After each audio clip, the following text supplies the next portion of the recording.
Start this recording. Okay. First off, this assignment must be due soon, huh? Tonight? Oh my gosh. Well, it's among the last questions anyways. This one's throwing people for a loop. Probably because we have to reverse engineer the histogram, right? And so here it's asking for how many children do you have? The survey results are given in the histogram above. List the raw data, so the survey responses. Now the key is to notice that, okay, the height of each bar tells me how many of those responses I had, right? And so I have a height of 2 bars, right? Which if I break it up and have a pointer, then that's a 1 and a 1, right? So the first part of my data set looks like this: 1, 1. Then in the 2 category, right, I had a 2 and a 2 and a 2 and a 2 to 4, right? And that's how I make a height of 4. So then 2 and a 2 and a 2 and a 2. And the raw data you just separate by commas. For the 3s, I have 3 3s, 3 and a 3 and a 3. And then finally, I have 5 4s in this case, right?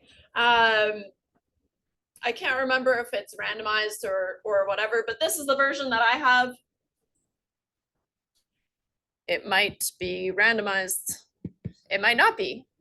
4 and a 4 and a 4 and a 4 and a 4.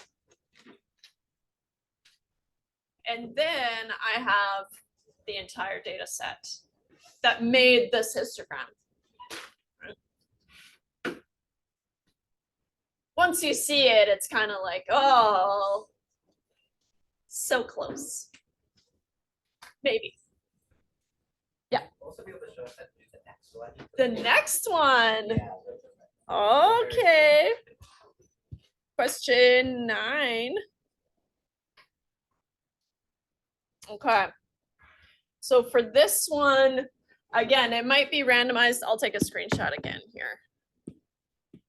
Done.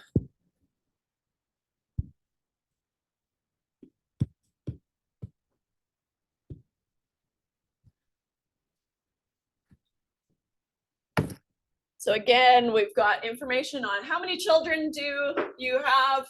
Looks like we only surveyed people who have children, so then it's a matter of how many, because why do I say that? Because there's no bars in the 0 category, right? But that's all right. We'll allow it.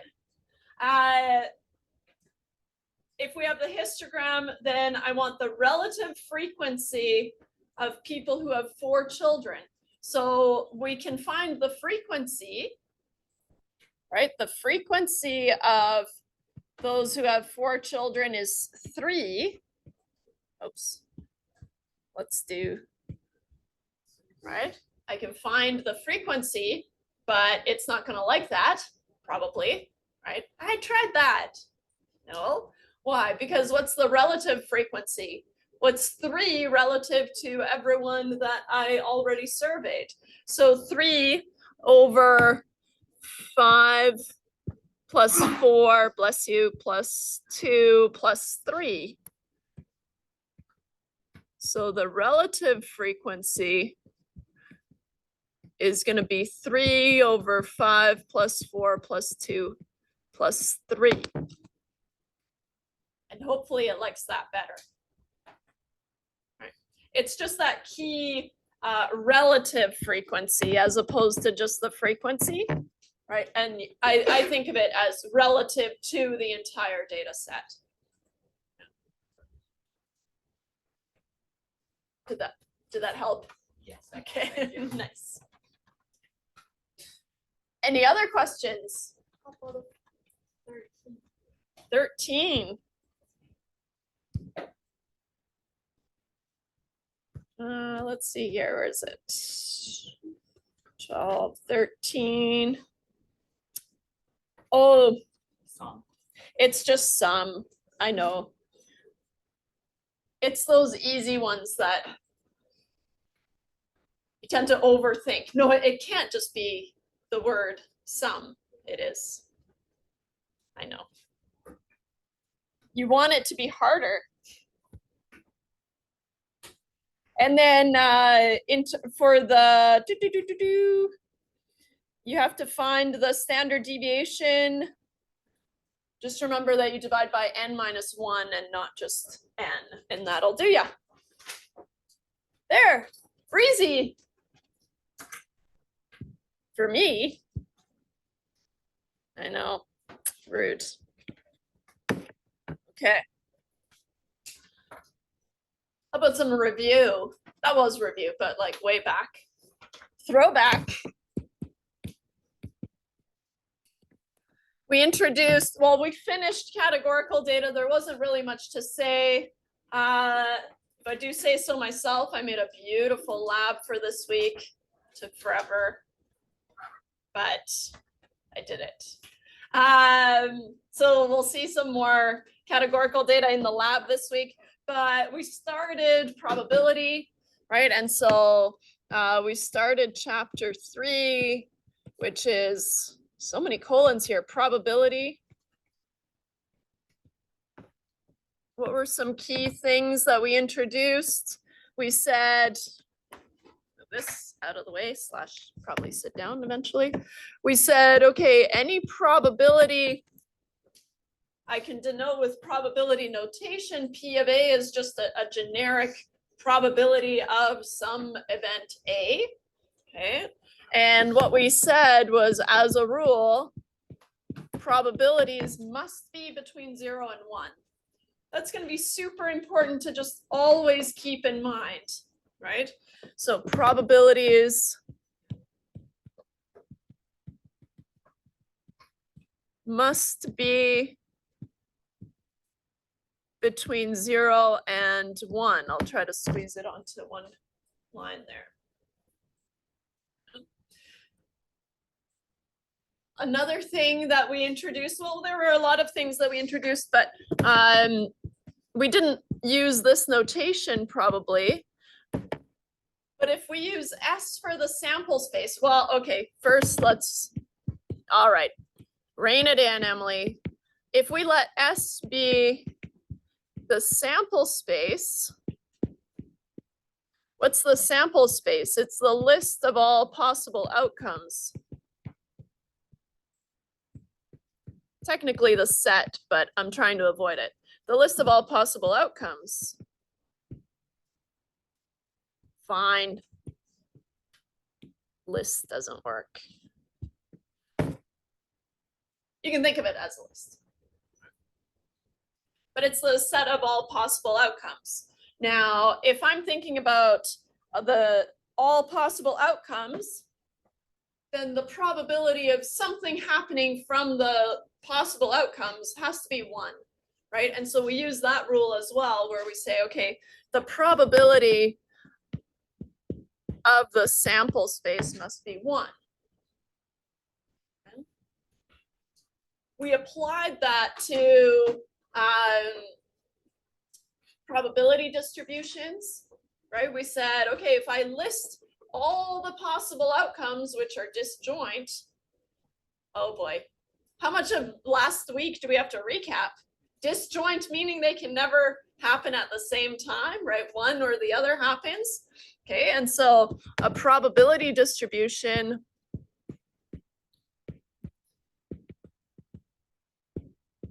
I'm gonna need another page, I think.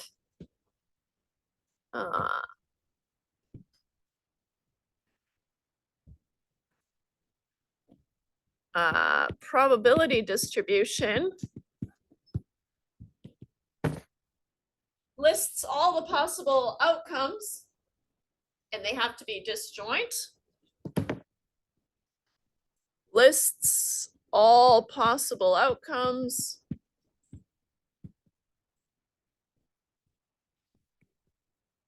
and must be disjoint. and their probabilities. So we said, okay, if I have some probability distribution, we can check to see if it's a valid probability distribution, right? And there were 3 things that we had to check, right? Does it list all the possible outcomes? Okay, that's good, it will, right? That is usually always satisfied. But usually that's not something we have to worry about. But what we do have to worry about is all the probabilities have to be between 0 and 1. That's important. And of course, the sum of the probabilities have to add to 1 if I've listed the entire sample space, right? Which is the list of all possible outcomes. And so getting you to check to see if a probability distribution is valid is a way of making sure that you know what the sample space is, that the probabilities have to be between 0 and 1, and that the total probabilities of the entire sample space have to add to 1, right? So it checks a lot of boxes, and so that's definitely something that I'm going to make you do, but not today. I've said too much already. No. All right. I'll make a note. We use these laws to check if a probability distribution is valid.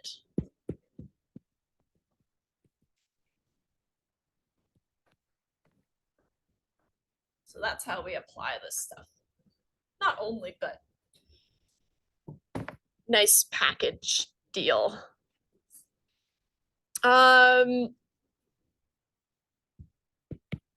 Since I've got the space here, disjoint means that 2 outcomes can never happen at the same time, right? So A and B, so generically A and B are disjoint if they can never happen at the same time.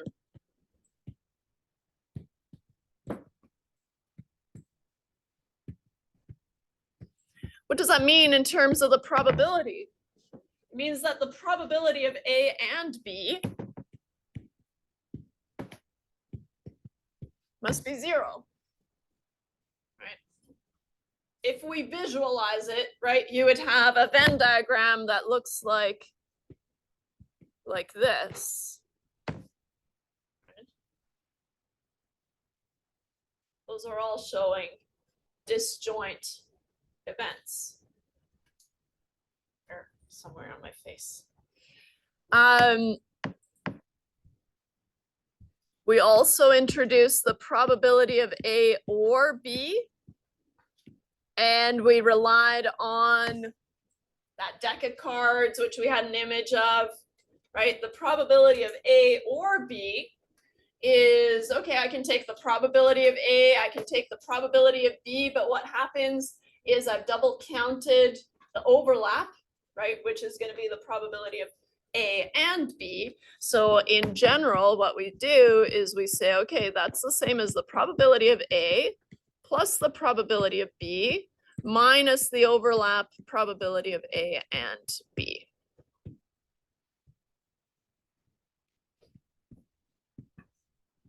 Subtract the overlap.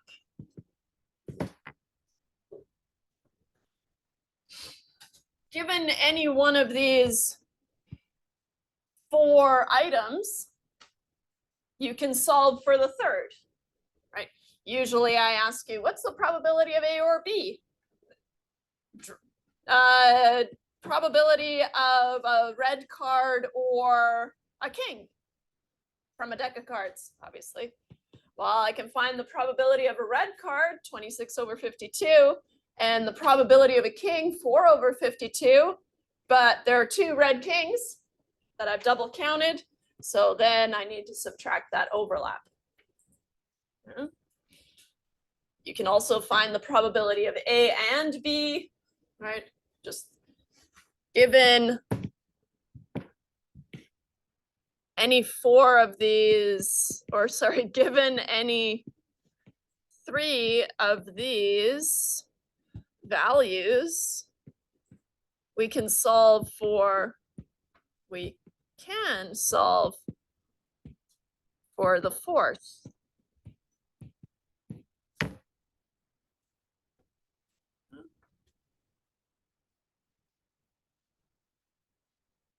All right.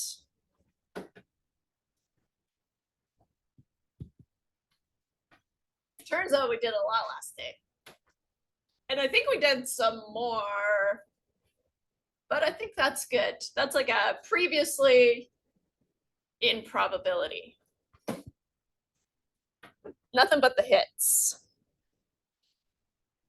And I left you, oh, that's what happened. I left you with a task of completing these sample spaces, right? Because obviously we're relying a lot on the sample space. So it's good to be able to figure out what the sample space is. It's not always finite, right? We can't always list them reasonably, but it's good to have a mental note of all the possible outcomes, right? The sample space. And so, oh, and I thought it was way funnier to think of the kid as a baby goat. It's all coming back to me now. A couple has 1 kid, 1 baby goat. What's the sample space for the gender of this kid? Now, in this course, right, we're only considering males, females, outdated, but that's how it is for now. So 2 outcomes, male, female, you can do 0, 1 if you want, doesn't matter. XY.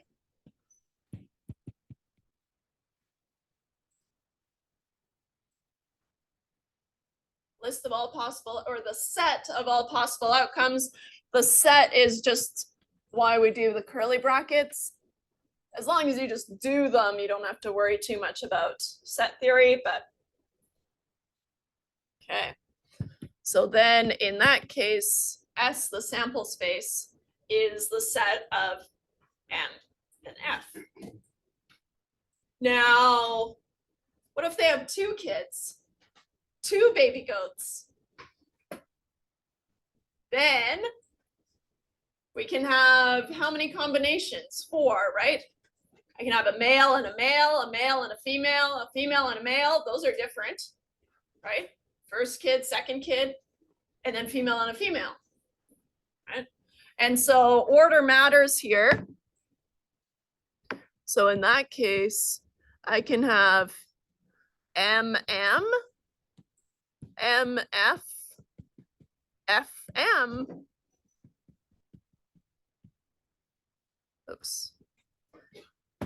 My right curly bracket's never very good. My left one can be pretty bangerang sometimes. My right one, no, it's no good.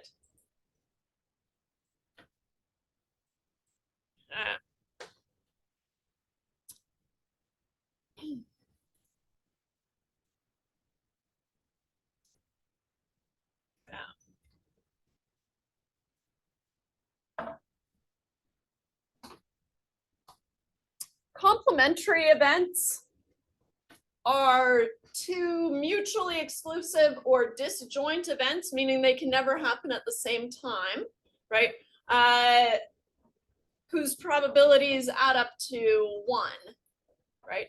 You already know complements, because if I tell you the probability of passing this course is 20%, what?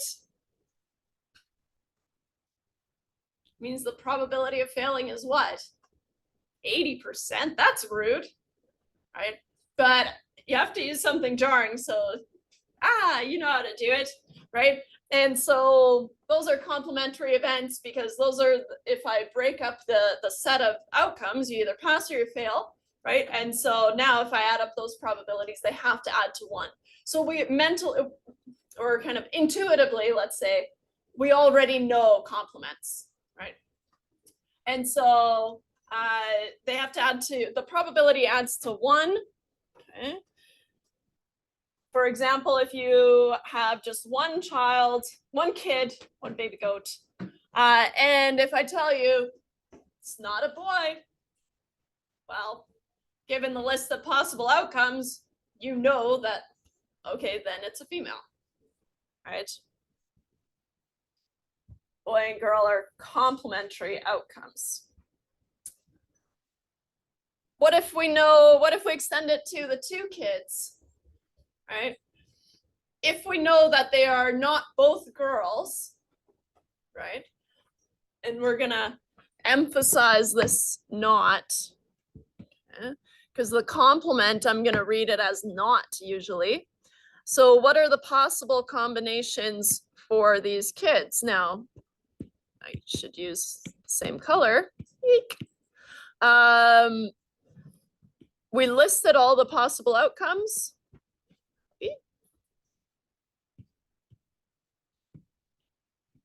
But we were told that they're not both girls.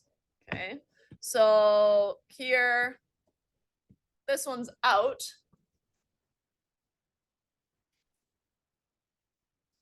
So then the complement of both girls is this set of outcomes here. So then the possible gender combinations are male, male, male, female, female, male. We can use that to find the probabilities later. But we rely on what? If we had to find the probability that they're not both girls, what would you do? You would say, okay, well, I know it has to add to 1, right? The entire sample space has to add to 1.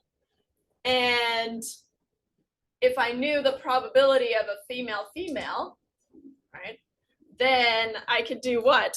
I could say, well, all these events have to add to 1. What if I just take away this one from 1, the probability of a female? Then I can have the probability that not both are girls.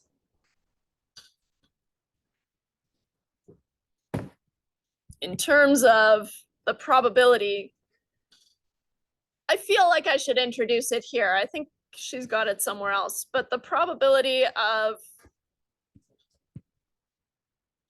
the complement,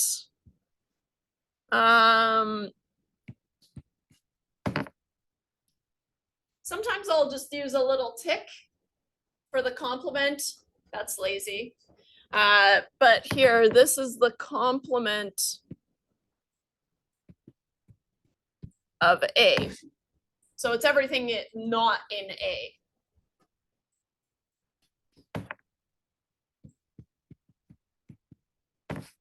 Which I read as not A.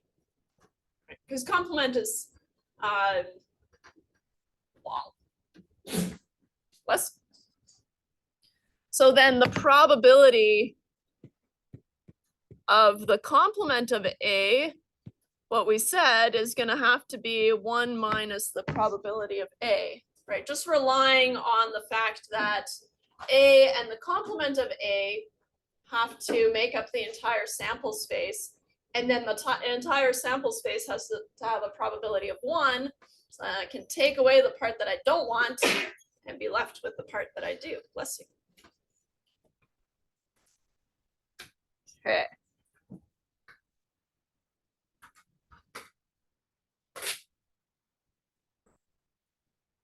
We touched on independence just briefly, I think. Or I'm getting it mixed up with another class. That can happen too. Because I did this last week with another class. I don't think we've talked about it yet. No. Okay. Take 2. We can have independent processes or we can have dependent processes. So what we said, maybe I did. Anyways, doesn't matter. We'll talk about it again. So if you flip a coin, yeah, we did. We flipped a coin and I said, what if you flipped 100 heads in a row? Does that change the probability of another head? No, because they're independent. I guess maybe I didn't say the words. Okay. But so those are independent events. It doesn't matter what happened previously, right? It just keeps doing what it was going to be doing anyways. Okay. Whereas if I draw from a deck of cards, okay, then if I know that there's already an ace that's been drawn, right, then all of a sudden I have to recompute all my probabilities, right? Because now there are only 3 aces left in the deck and there's one fewer card, right? I extracted one, I didn't put it back. If I put it back, then what happens? Then they're independent, right? You're just drawing random cards. But if you put it back, then nothing changes for each draw, right? But let's assume that I draw it, I show it, it's an ace. Now I have 51 cards left and only 3 aces left, right? The others stay the same. And so if you're drawing from a deck of cards without replacement, then the first draw determines the probability of the second draw, right?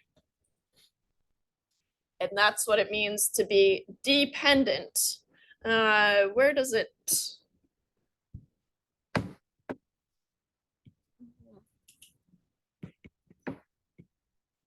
I'll put it here.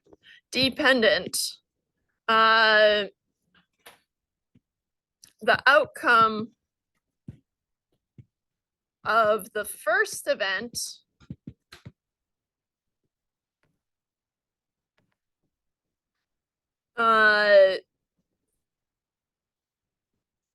I'll say affects the probability of the second event.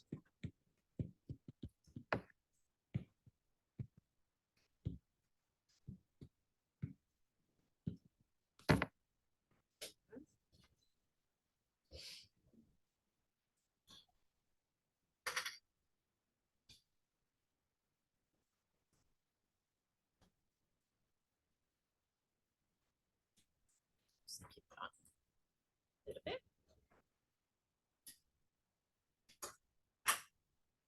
That's enough of that. Between January 9th and 12th of 2013, Survey USA interviewed a random sample of 500 North Carolina residents, asking them whether they think widespread gun ownership protects law-abiding citizens from crime or makes society more dangerous. 58% of all respondents said it protects citizens. Now, okay, that's a statistic, right? From a sample of size 500. But then we can break it up and say, okay, 67% of white respondents, 28% of Black respondents, and 64% of Hispanic respondents shared this view. Okay. So what are we saying? We're saying that knowing that someone is white, right, affects the probability of them being pro-gun, whatever. Let's just simplify it a little bit, right? Knowing that someone is Black affects the probability that they are pro-gun, right? So these differences in probability tell me that these things are not independent, right? So they're dependent, right? Dependent on ethnicity. So opinion on gun ownership seems to be dependent on race, ethnicity. Is there someone at the door?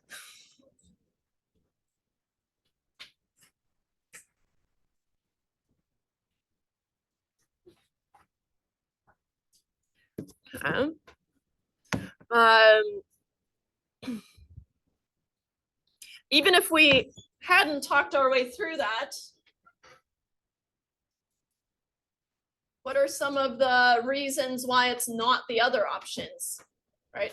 It's just as valuable to be able to eliminate options as to pick the right option. In fact, most multiple choice questions work like that, right? And so let's talk about if we let A be opinion on gun ownership, just in case we need race, ethnicity feels redundant. we've used one, but whatever. Oh, not A, B. Talking about two outcomes, right? A and B. Now, why are they not complementary, right? A and B are two different things, right? And so the complement of pro ownership, right, is against ownership, right? But the race or ethnicity, now I'm gonna have to say both, I guess.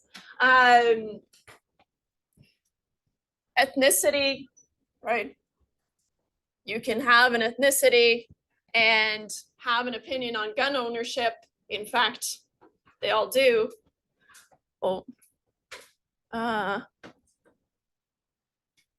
sorry, it's this left behind phone, just in case someone is trying to contact it, but it's just ZipRecruiter. Would be important. Okay, so why are they not complementary, right? Because they have different sample spaces, right? And there's no, they're not of the same sample space. So that's how I'll say it, I guess. Can't be because they have different sample spaces.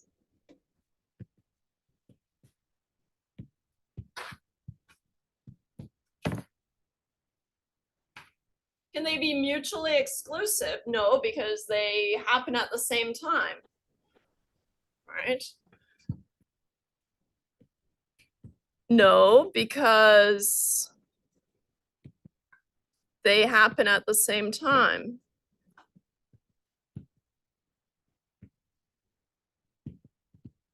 Right?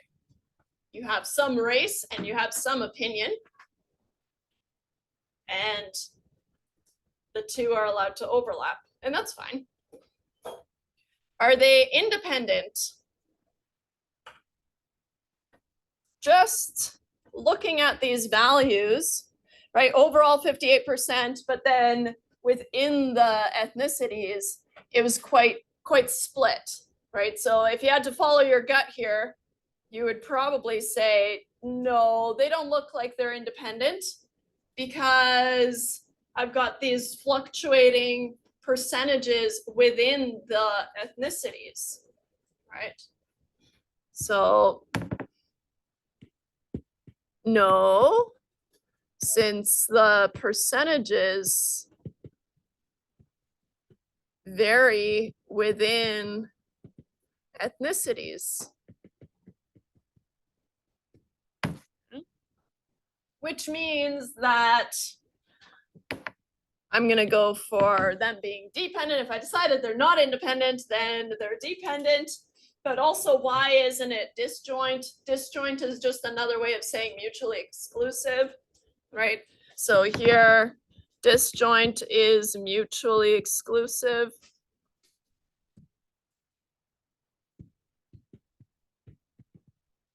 And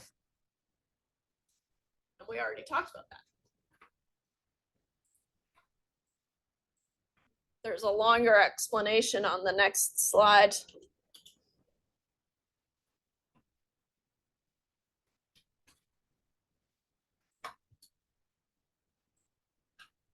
So what we said about dependent events is that knowing the outcome of one thing affects the probability of the next thing, right?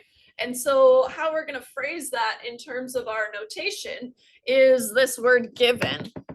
Okay, so here, given, and how we denote that is with just a vertical bar. Okay, so when you see it here, this you're going to read as the probability of A given B. Right? Given B has already happened, what's the probability of A? Now, how would I show it just mathematically? How would I show that the probability of A doesn't care about what happened with B, right? If I wanted to show independence, well, that's the same as saying, well, the probability of A given B is just going to be the probability of A, right? It doesn't care what B did. Yeah?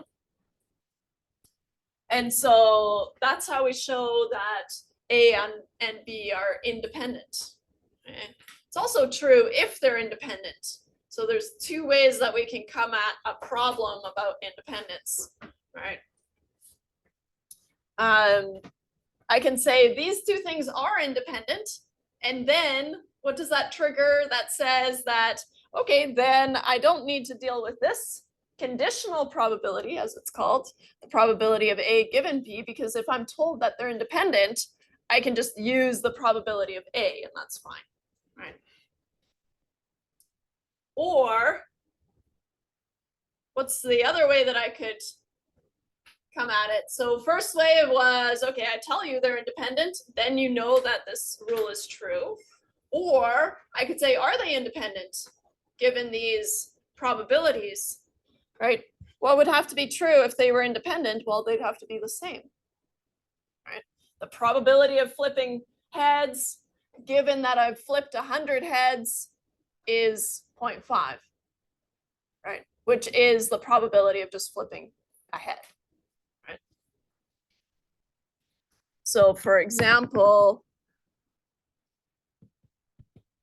the probability of one head given 100 heads is 0.5, which is the probability of A, because they're independent, right? But also that shows that they're independent. Oh, sorry, A, H.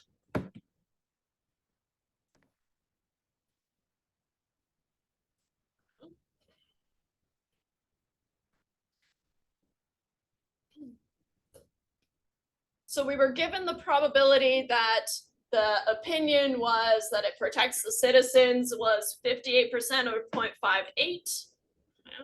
One thing that I want you to remember is when we're working with probabilities for the math portion, you have to reduce it to the decimal version. Probabilities are decimals, right? But then when we report the final answer, usually we flip it to a percentage, right? And we're usually given percentages, but then we reduce them down to the decimal.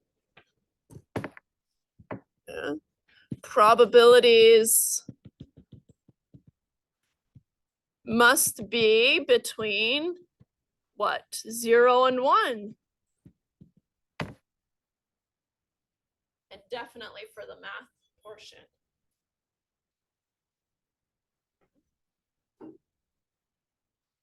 So what we were told in that blurb was that the probability that a randomly selected North Carolina, NC is North Carolina, yeah? Okay. Getting hung up on the important stuff here. North Carolina resident says, maybe I should change that to Nova Scotia. Really flip the script. Newfoundland.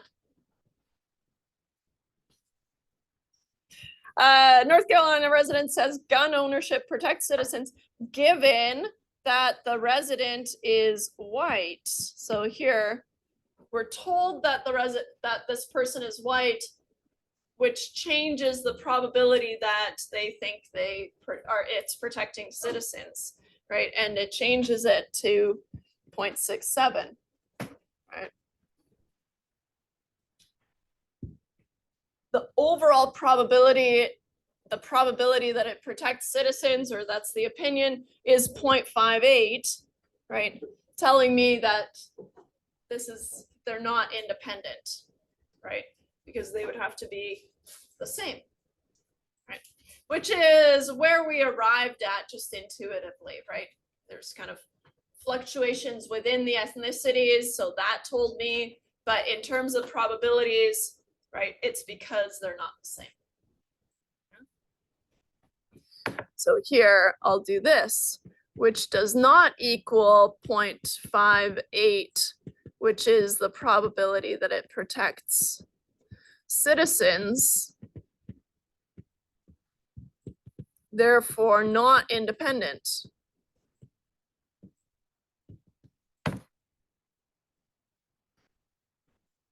And then we have Black and Hispanic ethnicities as well. And so because it varies by, finally, they acknowledge that it's the same. By ethnicity, right? They're most likely dependent.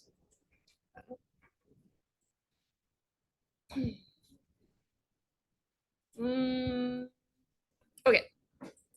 Sorry. Can't tell if everyone's done with that page or not.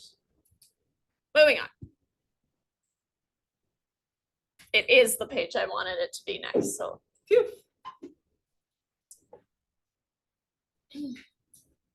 We haven't talked about hypothesis testing, but it is the meat and potatoes of this course, so it's something that we will be doing a lot of, right? Thinking back to, I don't know, grade 9 science for me is really memorable for some reason.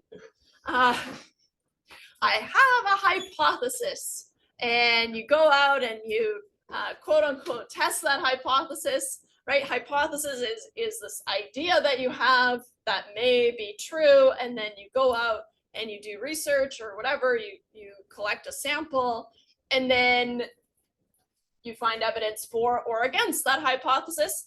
And that's exactly what we're going to be doing, but just more formal than that, okay? But if conditional probabilities calculated based on sample data, which we have, I think we have a sample of 500, suggest dependence between two variables. So here we suspect that there's dependence, right? The next step is to conduct a hypothesis test to determine if the observed difference between the probabilities is likely or unlikely to have happened by chance, right? We only collected a sample of size 500, so maybe we got a weird sample, right? Maybe those differences in percentages or probabilities is just due to random variation in our sample, right? There's a thought, right? But we're going to be able to handle that using hypothesis testing in, when do we introduce it? We're going to do this in chapter 5 and 6. Well, and 7, but in this particular case, 5 and 6. Yeah.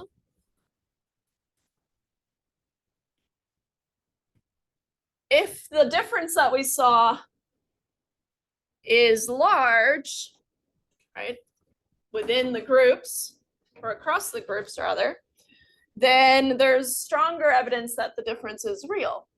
Fair enough, right? Are you comfortable saying that there's a difference between white and Black citizens? I would say that's a large difference, right? I feel more comfortable saying that there's a same thing here, 0.28 and 0.64, quite a large difference that I'm seeing. So I feel pretty comfortable saying that they are probably different from each other. What about 0.67 and 0.64? All of a sudden, I'm not feeling that confident, right? What if I ditched that sample, collected a new sample of 500? What could happen? They could end up being relatively the same again, right? Or they might be hugely different, right? And so, so that's what we're going to deal with chi-squared tests. But what we have to keep in mind is that if the sample is large, right? So what if I said, well, I'm going to rephrase this question, I guess. What if I said, this is from a sample of 50,000 North Carolina residents? All of a sudden you're saying, okay, well then 64 and 67 is large enough, right, to be considered a difference. right? And so it depends on the sample size. So if you have small samples, then with each new sample that you draw, you're expecting more variability, right? And that's something that we'll be able to take into account later. It's all building up for later. Later will come soon enough.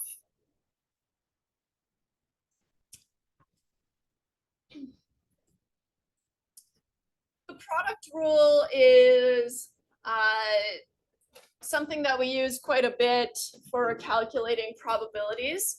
And what we do is we find it's only for independent events. But if I tell you that things are independent, right? Or if you're able to show me that something's independent, then this rule is going to apply. Okay. And a lot of things are independent, a lot of things are not, right? But what we're going to have is, if I want to find the probability of A and B, then if A and B are independent, then I can just take the probability of A times the probability of B. Right? So if you toss a coin twice, right, what's the probability of getting two tails in a row? So now how I like to map these out for myself is I like to just do little slots for each event. So this one has to be a tail and this one has to be a tail. And I want to find the probability of these two things happening together. And so now the probability of the first one being a tail is 0.5 or 1/2, if you prefer. I don't like fractions though, so there you go. Because they're independent, right, then I can multiply it by 0.5. So now the probability of getting two tails in a row is 0.5 times 0.5 because they're independent, which puts me at 0.25.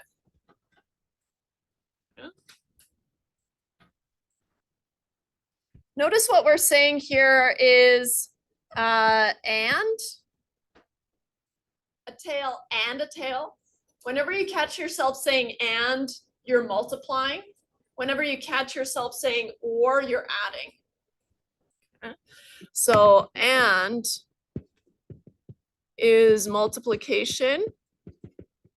If I can spell that, multiplication, nice, I think. Or is going to be addition. So really pay attention to what word you're using, right? If I have to flip two tails in a row, then I have to get a tail and a tail, right? And so that's why we can multiply the probabilities. Okay.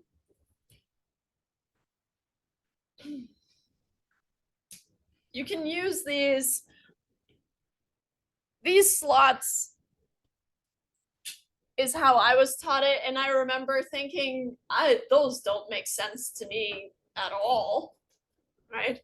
But if you have a series of things that have to happen, then, right, event 1 and event 2 and event 3 and event 4, things like, I think on one of your assignments, there's a question. So you have a sock drawer and none of them are paired up and you just draw, you have, 3 blue socks and 2 yellow socks and a red sock.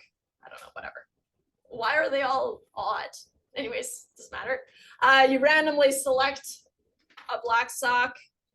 Now there's one fewer black sock in here, so that's going to affect the probability of another black sock, right? And so you can still use these as long as you put the appropriate probability on top. I'm getting ahead of myself, but like I was saying, these kind of slots for the events that have to take place did not make sense to me, but now I need them. So if you start by just kind of using them and seeing, okay, that kind of worked out weird, eventually they'll be helpful, right? Eventually. Or maybe you just get it. That's great. It's not how it was for me.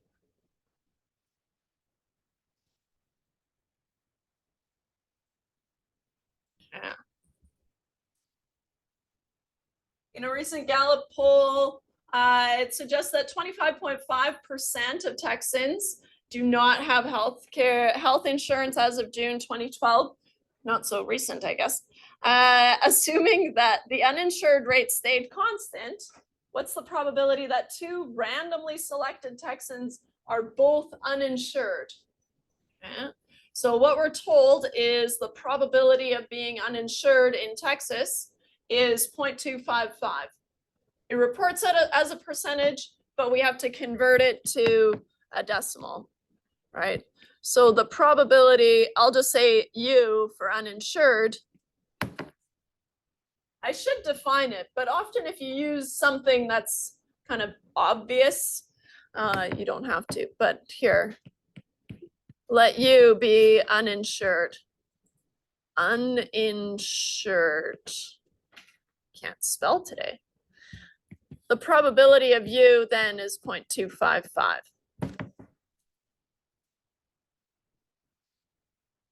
The key word here, the one to pay attention to, is that these are randomly selected Texans. Now, the reason that we emphasize the randomly selected is because what? If I just pick a random Texan and a random Texan, can I assume that they're independent? I can't, right? And so here, this randomly selected lets us,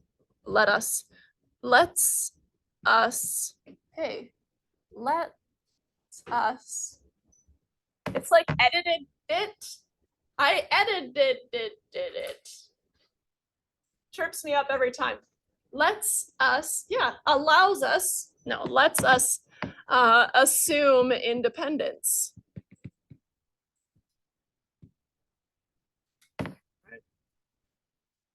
No reason to think that, you know, they're siblings or anything like that. They don't even live in the same city, probably. Or it's unlikely they live in the same city, right? Just randomly selected Texans, right? So even if it was dependent on city or anything like that, randomly selecting eliminates all that. So then, how do we find the probability that they're both uninsured? So now, the first one and the second one, I'm going to use my slots again, right? We get you into the habit. So now, the first one has a probability of being uninsured of 0.255. And the second one has a probability of 0.255. Multiplying those out, I'm not going to because the answers are in the squares, but 0.255 squared. Whee!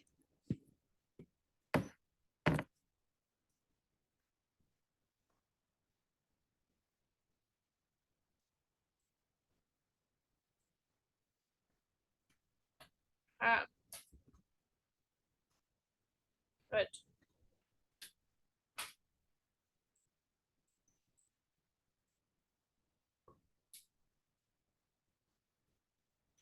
What's the probability that a randomly selected Texan has insurance? Well, that's the complement, right? And so now, and I forget if it's on the next slide, it might be, but we can think of the complement, the probability that they are insured is 1 minus 0.255, which you were able to answer likely without relying on the probability notation, right? But 1 minus 0.255 is, who knows? Math, right? Anyone got it? Thank you.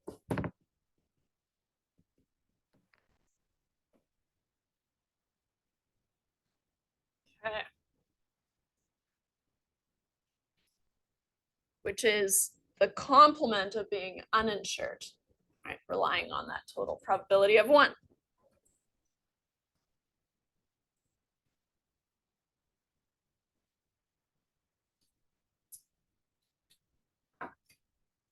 do the sum of probabilities of two disjoint events, just remembering what disjoint looks like, right? No outcomes in common. Events always add up to 1. Well, I guess I kept the answer in there. Not necessarily.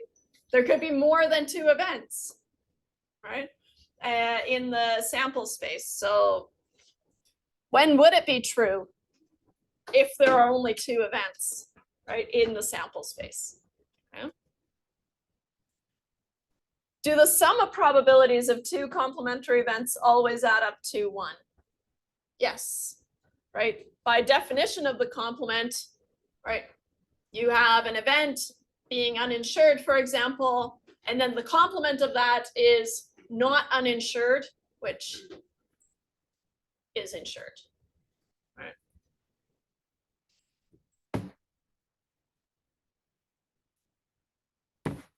What if we extend it? Now I'm randomly selecting 5 Texans. You're in my sample, you're in my sample, you're in my sample. Right. If we were to randomly select 5 Texans, what's the probability that, I don't know what this is doing here, that at least 1 is uninsured? Okay, at least 1. At least 1 uninsured, if we just think about it, that's 1 or 2, notice or 3 or 4 or 5, right? I'd have to calculate 5 different probabilities.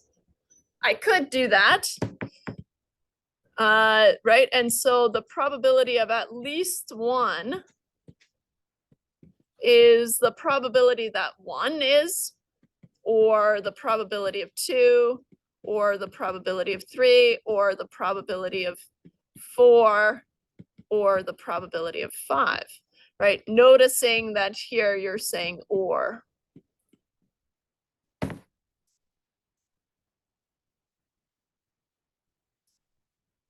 If you've randomly selected 5 Texans, right, it can't be 1 and 2 are uninsured, right? It's either 1 or 2 or 3 or 4 or 5. What's an easier way to do this calculation? I can take the complement. So whenever you find yourself having to add up a bunch of probabilities, there's probably a complement that you can leverage. Okay. And what does that mean? It means that, well, the total sample space is 0 of the 5 that I selected have insurance.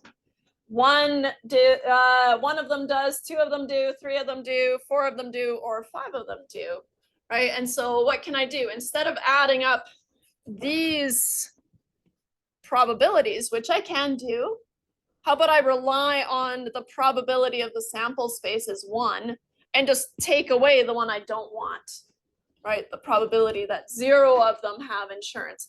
The 0 trips people up a lot of the time, right? The 0 option, but it is an option. I can select 5 people and all of them have insurance. That's perfectly reasonable, right? And so you have to remember that one. I forget it sometimes even. And how many of these problems have I done? So many.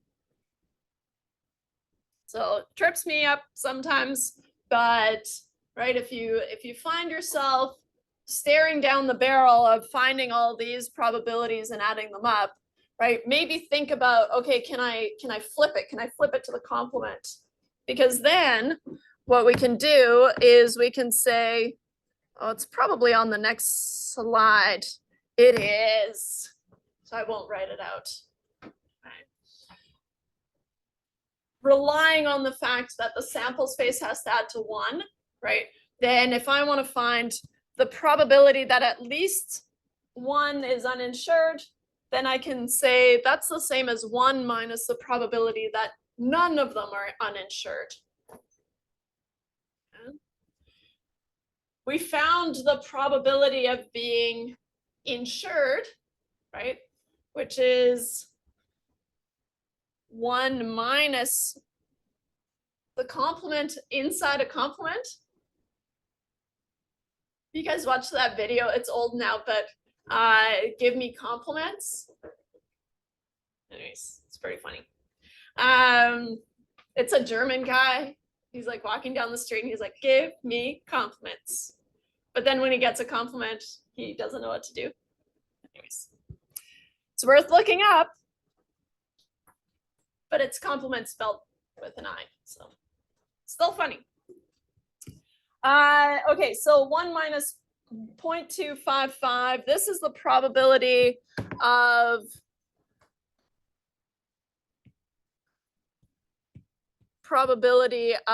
not uninsured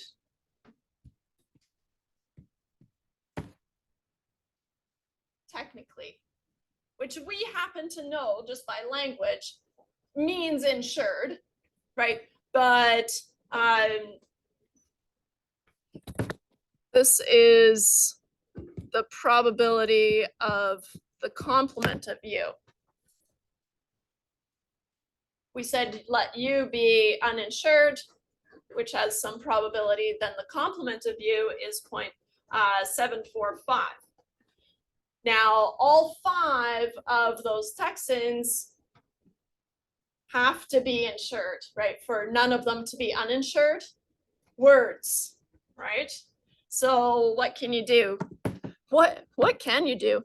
Texan number 1, Texan number 2, 3, 4, 5.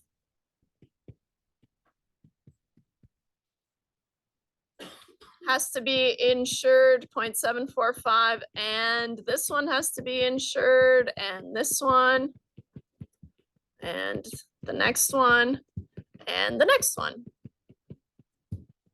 which works out to 0.745 to the power of 5, which is how we got that 0.745 to the power of 5. You only had to do that once instead of many times, right? You could do it for 1 insured or uninsured, 2 insured. But what about the rearrangements? Oh, you bring up a good point. Chapter 4. 1 minus 0.23, so then the probability of having at least 1 uninsured is going to be 0.77.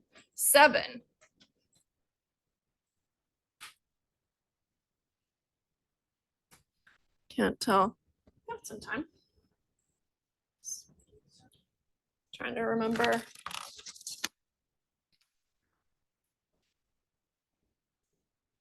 Okay.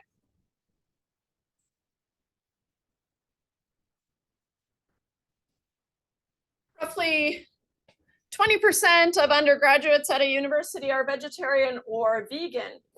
What's the probability that among a random sample of 3 undergrads, at least 1 is vegetarian or vegan? Now, for simplicity's sake, because this can be confusing, I'm going to just tell you that this is one event. Let V be someone is vegetarian or vegan. That or might be confusing. But the reason I know that we can do that is because I'm only given one probability, that 20%, and it's for that umbrella. And so I'm gonna lump them all into one event, which happens to be vegetarian or vegan, which we could break up, but we're not going to, right? So that's confusing, but that's what it is. So then here, what's this? The probability of V, we're told, is 0.2. What's the probability that someone's not vegetarian or vegan? And maybe that's the question, but I can't. It's not. 0.8, right? Either are or you're not. It's binary. So we can say the probability that they're not vegan is 1 minus 0.20, which is 0.80, but that's not what the question's asking. we want to know what's the probability that among a random sample of 3 undergrads, at least one is B, for simplicity's sake. Okay. So at least one V, same idea as before. At least one V is what I want to find the probability of.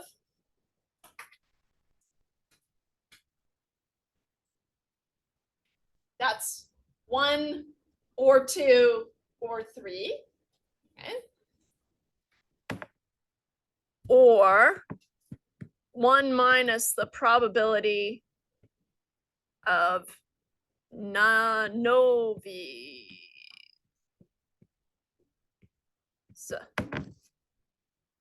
usually I just do probability of 0. Trying to be consistent with the notation, but it's sloppy.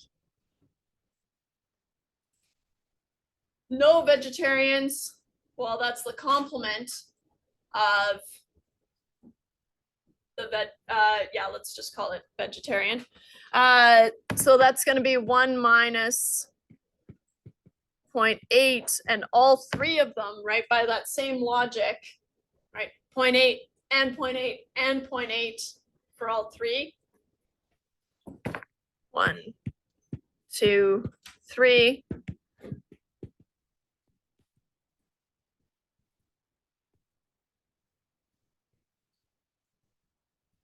And I think it's just in terms of that, which I'm going to go for that one.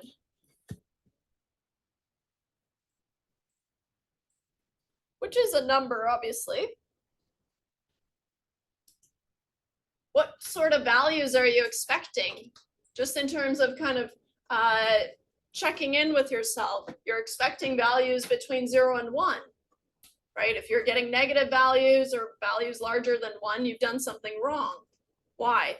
Because this is still a probability, right? It's still a probability of at least 1 vegetarian, and probabilities have to be between 0 and 1, right? So that's a good way to kind of check in with yourself. Did my answer make sense? Right? And then you can kind of go from there. Okay. Ooh, decisions. Do I start a new section? Sorry, this is 3.2. We've already seen it, so why not? Why not? I know, so close.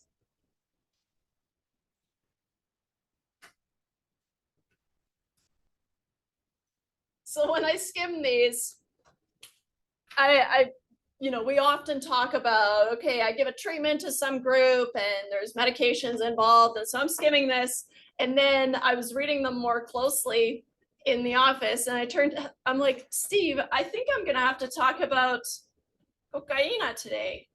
But here we go. Spice things up. Researchers randomly assigned 72 chronic users of cocaine into 3 groups. Desipramine, I don't know, probably didn't say it right, but I think we're sold, get it. Antidepressant, which is what it is. Lithium, which is a standard treatment for cocaine, and placebo. Placebo being not a real drug, but they think they're getting a drug. Often it yields a placebo effect. Just thinking that you're getting a drug makes you better. And the results are summarized below. We've seen this type of table before. It's a contingency table, right? But now we're going to use it to find probabilities, right? How? Well, we surveyed a total of 72 users, right?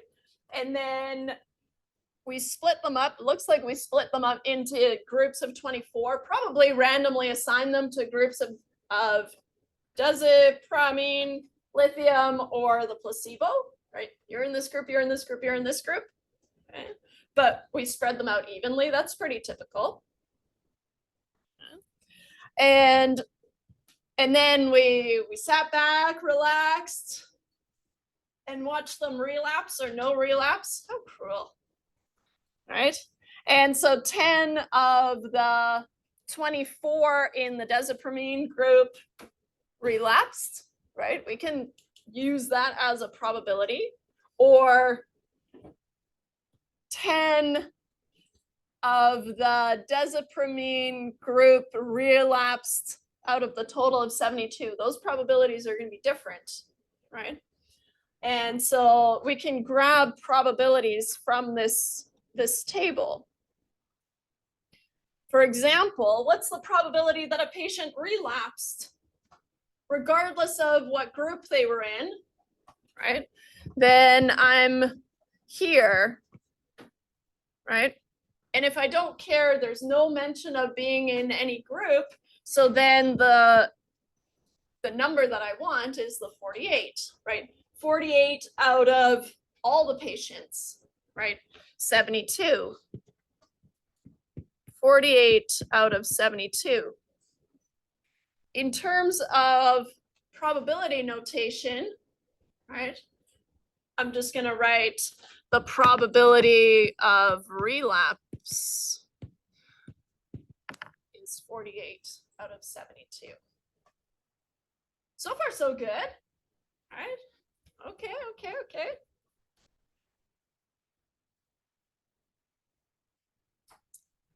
What's the probability that a patient received the antidepressant and relapsed? Okay. So now they're in this group, the desipramine group, and they have to relapse, which puts them in this joint group, right? The antidepressant and relapsing. But then the question is, out of whom, right? Out of what total? Right? We have three options, right? I could talk about, notice I said could. I could talk about of those in the antidepressant group, right? Or what if I'm interested in of those who relapsed, right? But here, I just want the patient, right? So the overall patients is the 72. And that's what tells me that that's going to be the total that I'm interested in. Now, how am I gonna, the probability that they relapsed and desipramine, I'll just write it really sloppy so you can't read it, is gonna be 10 over 72.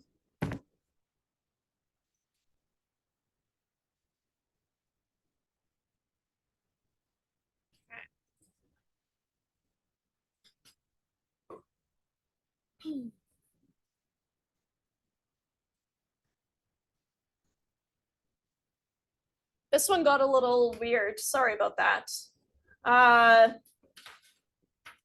Pretend you can't see this on the side. How about that?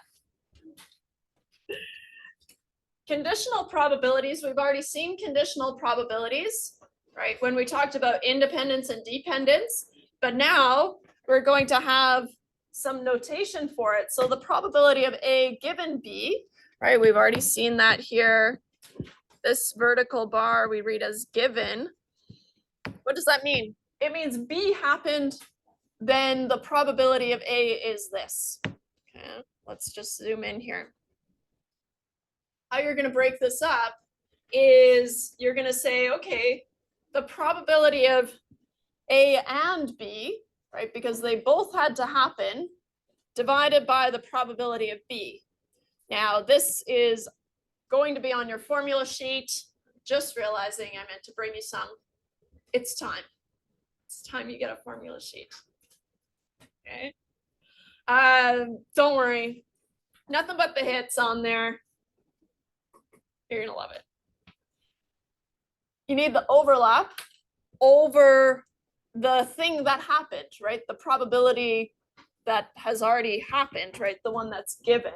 How I think of it when I look at this, right, to memorize this formula, I'm not saying that you have to, but it's helpful, right? Is it's the first one and the second one divided by the one that's given. Okay? If you had to map it out that way. Otherwise, it gets a little tricky, kind of mapping the variables to what you want to talk about. For example, if we know that a patient received the antidepressant, what's the probability that they relapsed? So now we know that they have to be in this group, in the desipramine group, right? So the total is now changed to 24. Okay? And so the probability that they relapsed, given that they're in this desipramine group, is the probability of relapse given desipramine, and I'll bump this over here. Dink. If I had to write it out in words, right? It's the first one and the second one divided by the second one. That makes sense. So then that's the probability of relapse and desipramine divided by the probability of desipramine.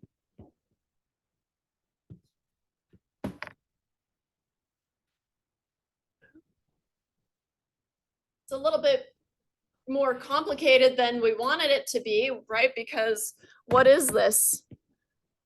The probability of relapse and desipramine, we said, was 10 over 72. Do I want to go down this road? No, I don't. Not today. Not today. Let's just count the outcomes. 10 over the total in the desipramine group. Oh. And you're right. We are out of time. If you have any questions, let me know. Otherwise, I'll see you on Wednesday. Stop this here.